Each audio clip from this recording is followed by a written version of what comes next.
Hello, dear friends. There are incredible revelations every day, but I have not lost my capacity for surprise. Opinion piece. People are preparing themselves, like ants in summer, seeking survival. It's not a zombie apocalypse. We are being beaten awake. We are living extraordinary times. This could get very interesting. Relief is just around the corner. Everyone will have to make a living. The Chinese elders are very angry. They didn't sign because their contract was changed. Cold fusion could end shortages. Vatican to end all investments. Russia and Ukraine free grain exports. China's billionaires want to flee the country. China's great debt jubilee gains speed. Let's start. People are preparing for survival, just as ants prepare for winter. It will be up to each community, each family, each humankind itself, each human being itself, to reorganize its daily life from scratch. Each country will have to fend it for itself, because world unity is a mirage, along with the whole narrative of a world government. Rumors are emerging about things that have started, but now we need to see something physical. Relief would be just around the corner, as the good guys prepare for much revelation. We will all know the truth when the means are taken to convey real facts. It will take the people to set things right to regain their freedom according to the Constitution. Given that these are extraordinary times with incredible revelations, almost every day current events should come as no surprise. Everything comes out in the media for a market launch of any announcement and is taken as gospel for many. Through the internet, the number of beings who know and understand current events is increasing. The intelligence gurus continue to feed crumbs behind the scenes that serve to keep people appeased, complacent, and fed hope bombs that continue to cause deception. Those connected to the main sources are so full of themselves, believing they are so connected to the real truth, that they placate everyone around them instead of putting pressure on the sources to force those in charge, who work for us, to start working with us, giving truth as a starting point.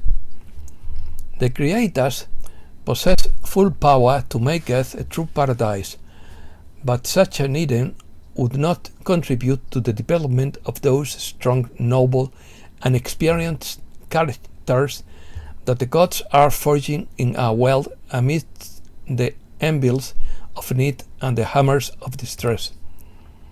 News of the reset. Russia and China officially announced a new world reserve currency. The Chinese elders are very angry and didn't sign their contract because the black hats changed the contract. Now they have to change the contract back to its original wording by Sunday the 24th, or all the gold would be moved out and the treasury would not be part of the financial restart. According to Jude Binton, on Tuesday 19th July, several Chinese elders refused to sign an amended document that would complete the global financial restart. They demanded that the treasury revert the document to its original agreement, or it would lose all the gold it had placed in its custody. The world has to wait. Trust the plan. The Chinese elders have now given the treasury until Sunday 24th July to switch back to its original intention, a document that would trigger the global financial restart, which had been disrupted by the black hats. If the treasury fails to meet the July 24th deadline, all Chinese gold would be moved to a different location and the global currency restart would not be part of the treasury. Questions. What about the gold of the Chinese elders, capable of filling something like 33 Olympic swimming pools? What about the Rodriguez Trust, supposedly bigger than the Saint-Germain Trust? What about the gold supposedly found in an underground tunnel leading from the Vatican to Jerusalem? What about the gold found in another underground tunnel branching off from the tunnel mentioned above and leading to the CERN in Switzerland via Liechtenstein?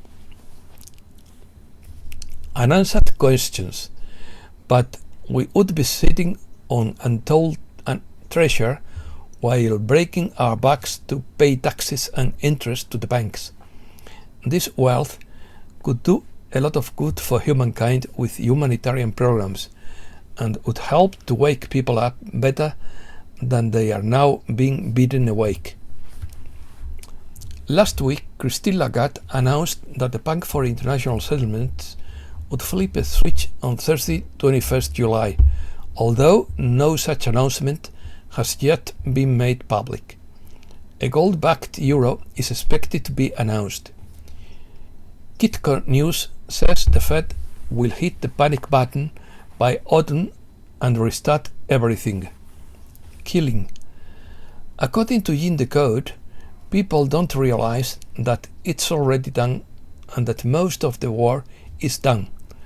All the top controllers are gone.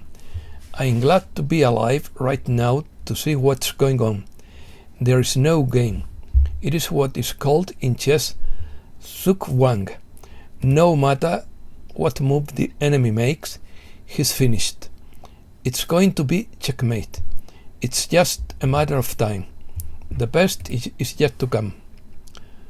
Zug Wang is a situation where a player is at a disadvantage because it is his turn to play, but any move he makes will disadvantage him. It is a German term meaning obligation to move.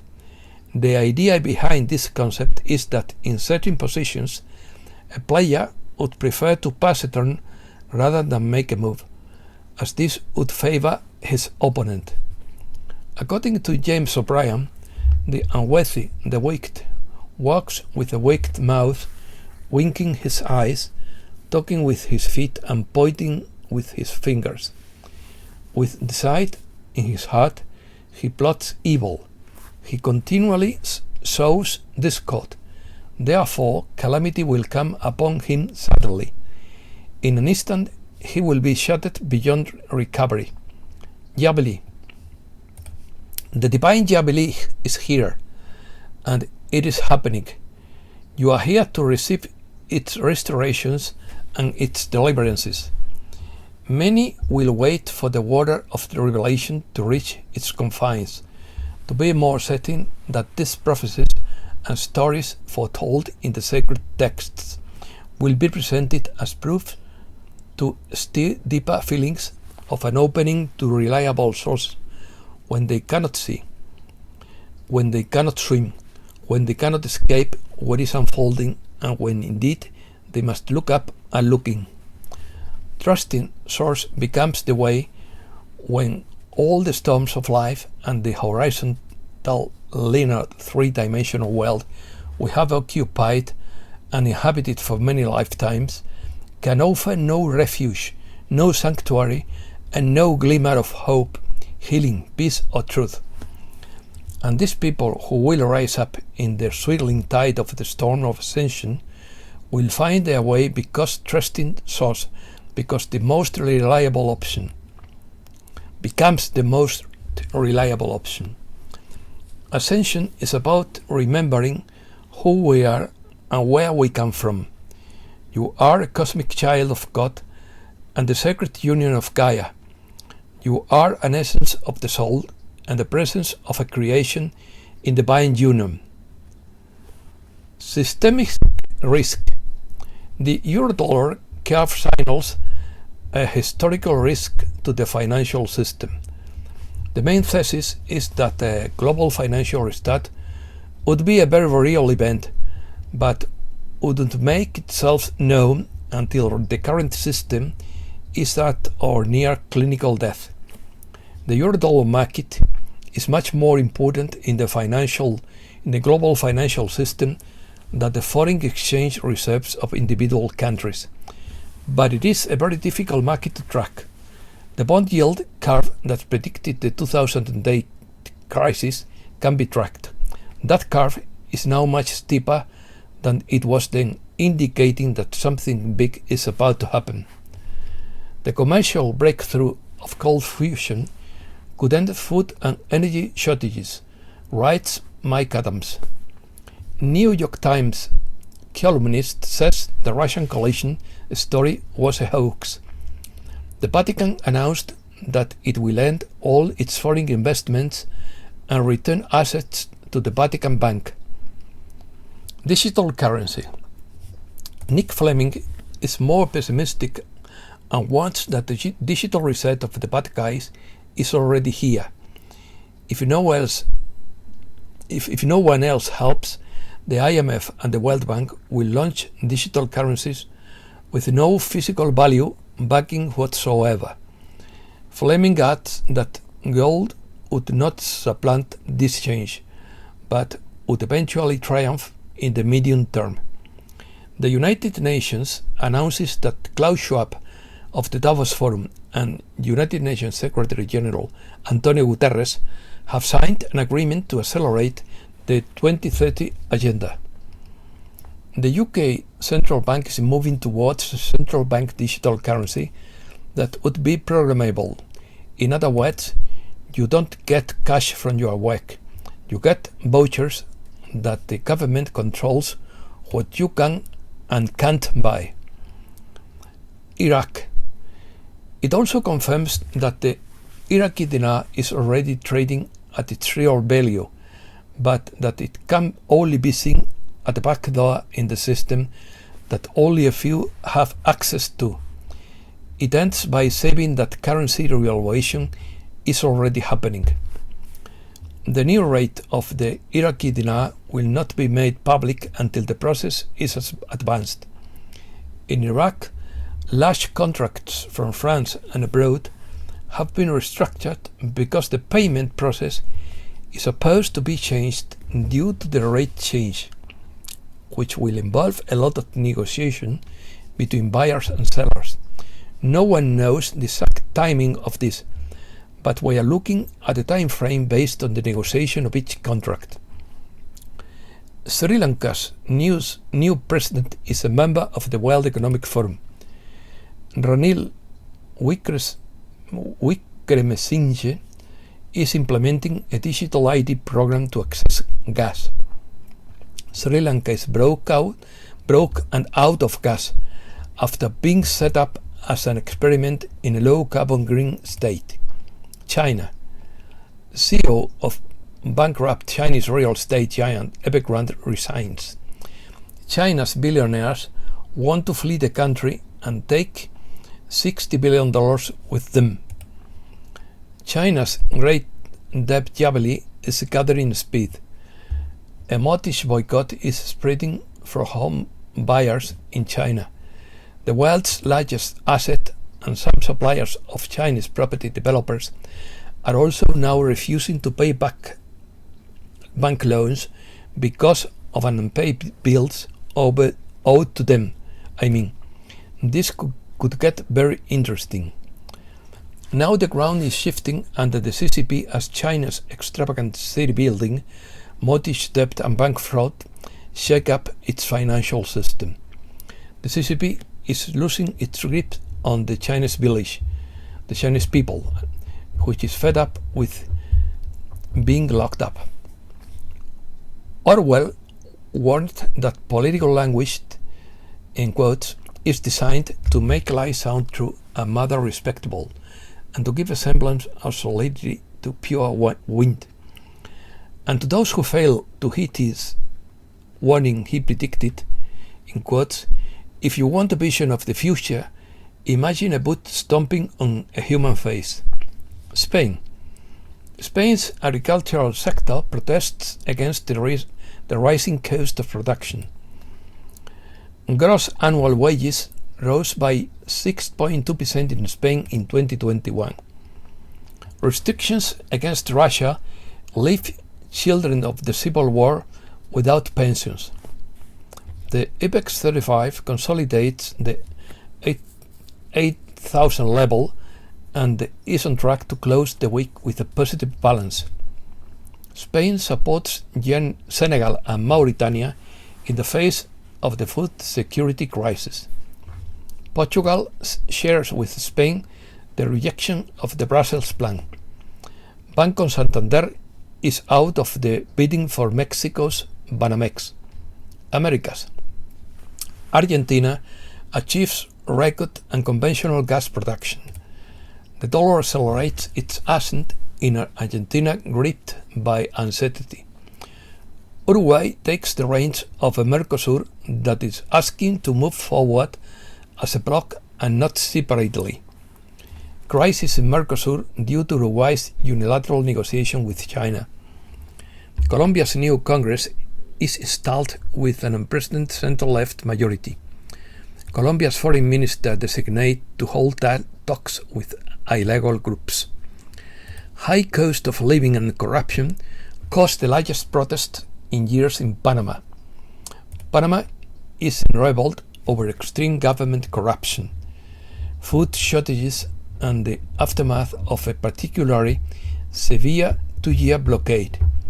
China has operational control over the Panama Canal. Bukele builds a giant prison for 40,000 inmates in El Salvador. Cuba grew by 1.3% in 2021, according to official figures. Bachelet expresses concern about an exacerbation of violence in Peru. Brazil. Shock in Rio de Janeiro after police operation that left 18 dead in a favela. Sales in the publishing sector in Brazil grew by 6.61% in the first half of the year. Ecuador. Ecuador has oil reserves for 47 years at the current rate of production. Sure, Indians in Ecuador rejoice after the declaration of their First Nation reserve. Ecuadorian Interior Minister to be impeached over protests. A village in Ecuador lives on tons of gold. Zaruma's subsoil is increasingly hollowed out by illegal mining. The rock on which it sits has veins with huge amount of gold. The rise in the price of gold has led to a proliferation of criminal organizations. Zaruma is hidden deep in the forests of southern Ecuador.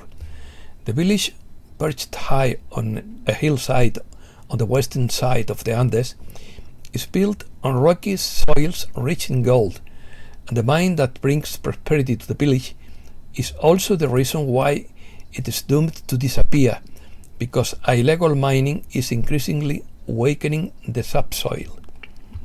Europe. Europe is utterly a magnificent mess, with governments falling like pins, industry shut down for lack of fuel, and citizens rising up against dictates to drastically reduce livestock and close down agriculture, effectively declaring that food production would be an unacceptable environmental hazard. This, of course, after Euroland governments committed suicide by self-sanctioning themselves for Russian oil and natural gas.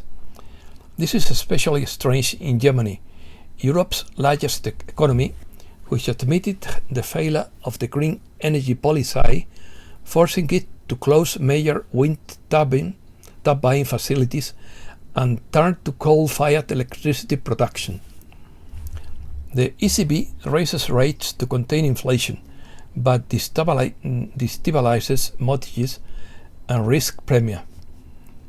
CaixaBank expects similar rate hikes at upcoming ECB meetings. The European Union adopts new sanctions against Russia, including a veto on gold. Russia resumes gas supplies to Germany, but there are doubts about future pumping. Gazprom declares force majeure and will stop gas flows to Germany, according to Reuters. The European Union refuses to sanction Russia's Avisma, the world's largest titanium manufacturer and a key supplier to Airbus. Scholz announces an aid agreement between the German government and Uniper, the country's largest importer of Russian gas. Italy political drama threatens the euro with economic chaos. Italy, the second most indebted country in the European Union, also faces high levels of inflation. The President of the Republic of Italy, Sergio Mattarella, accepts Mario Draghi's resignation. Mattarella considers calling early elections in Italy. The United States returns works of art valued at $40 million to Italy. Brussels opened 4 cases against London for not implementing the Irish Protocol. Azerbaijan is not an alternative to Russian gas but a complement. USA. Biden plans a tax increase for the middle class. Texas crude oil is down 3.5% and closes at $96.35 a barrel. The converted coal plant that Biden visited belongs to Iberdrola. It will be used to produce cables for offshore wind farms. Rising rates reveal cracks in the brick bubble. Mortgage sales and applications fall, and mortgage rates rise. Crime in New Orleans is out of control. Democrats admit that the gun control bill will confiscate commonly used firearms. A jury indicts 4 people in the deadliest migrant smuggling incident in U.S. history. The U.S. is unprepared for extreme heat events that risk damaging the rail network with warped tracks. Twitter erupts after Biden suggests home state oil refinery gave him cancer. Fauci will receive a retirement pension larger than the president's annual salary. The Massachusetts Institute of Technology announces that it has made contact with an extraterrestrial civilization. Cryptocurrencies. Ethereum beats Bitcoin in the market. Ethereum NFT collector loses $150,000 in a meme. Tesla sells $936 million in Bitcoin but keeps Dogecoin. Japan. Prices rose 2.2% in Japan in June, their biggest rise in 7 years. Japan recorded a trade deficit of 9.82 billion euros in June. Russia. Ukrainian farmers on the brink of bankruptcy and silos bursting at the seams. Russia and Ukraine sign agreement to resume grain exports. Russia and Ukraine agreed to unblock Ukrainian grain exports in the Black Sea. Russia prepares a red line in Crimea as the US sends more HIMARS missiles to Ukraine. Lukashenko says Belarus has already recognized Crimea's status. Putin and Saudi Crown Prince discuss oil. Russian scientists save mute polar bear. Russian authorities sent a team of veterinarians from Moscow to save a polar bear in the remote Arctic settlement of Dixon on Thursday. The female got her tongue stuck in a can of condensed milk and was slowly starving to death. A video of the bear begging for help on the porch of a house has gone viral. And that's all for today. Thanks a lot, dear friends.